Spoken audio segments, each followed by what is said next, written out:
Hey, what's up? John Sonmez here, and I have another book review for you today.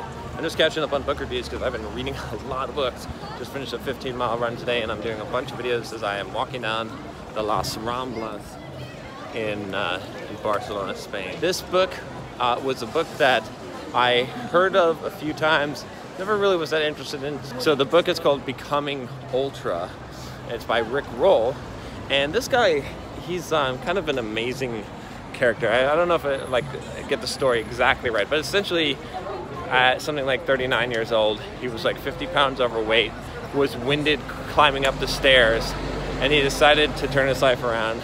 He became basically vegan, and then he became an ultra distance runner, and by the time he was like, what is it, like 42 or 43, he came in second, just out of nowhere, right? The most difficult ultra race ever, the Ultraman, which is basically, I think it's like 6.2 miles of swimming, then like a 90-mile bike ride, and then like a 150-mile bike, and then culminating on day 2 with a 54-mile run. So pretty crazy, pretty extreme, and for him to like just come in like that and win it, or well, not win it, but place in it, or do so well. I don't remember the exact 100% story, but anyway, that's the whole thing. Someone definitely, inspiring story. As I've been upping my running, I was like, oh, I should listen to this. It will inspire me, because if you remember, before I ran my first marathon, I ran my own, just on my own. I was listening to Living with a Seal, right? That's a book that first introduced me to David Goggins, which is kind of funny. He was watching David Goggins or something, and that inspired him to run. He's like, oh man, if this guy can run 100 miles, right?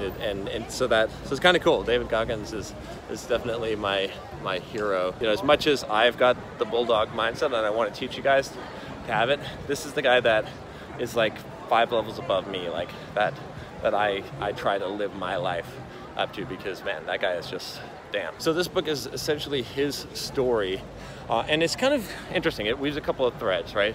So one of them is his battle with alcoholism that screwed up his swimming career. He was a really good swimmer. Definitely made an impact on me, as sometimes I've been going out and drinking. I mean, I'm not a huge drinker, but I've been doing it more lately, and it makes you lose a lot of motivation for things. And so I could kind of see some of the elements of that story. It's something that we all have to be careful of, especially, like I said, alcohol's a crutch, right? It will make you lose your inhibition and give you courage, liquid courage, which is not good a lot of times, because it's addictive. One, you don't grow, right? There's a lot of things to think about with that. Anyway, so he tells that story and how that basically screwed up his career, and he was a total screw up, right? Because this dude, he just made so many bad choices, right? And he wasn't really a hard worker. It was just like, you wonder how he got where he didn't. He got all these jobs as a lawyer that he didn't deserve. It was like, I was almost like, damn, I hate this guy.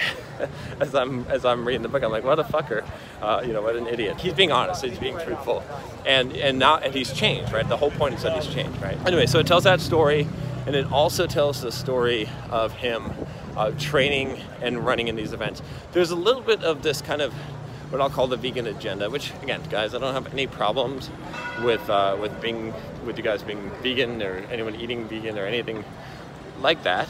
That's totally cool.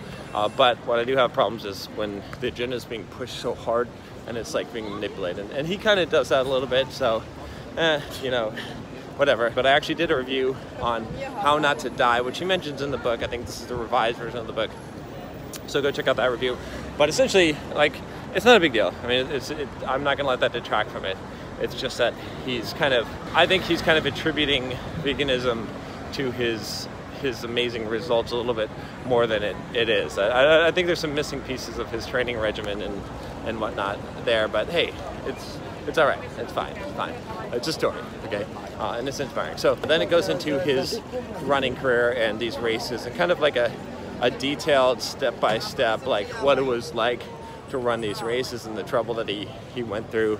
It goes through him, the Ultraman runs, the 2 of them that he did, and training up to it, and then this challenge called Epic, which is like to do 5 Ironmans back to back on 5 different Hawaiian islands. They ended up doing it.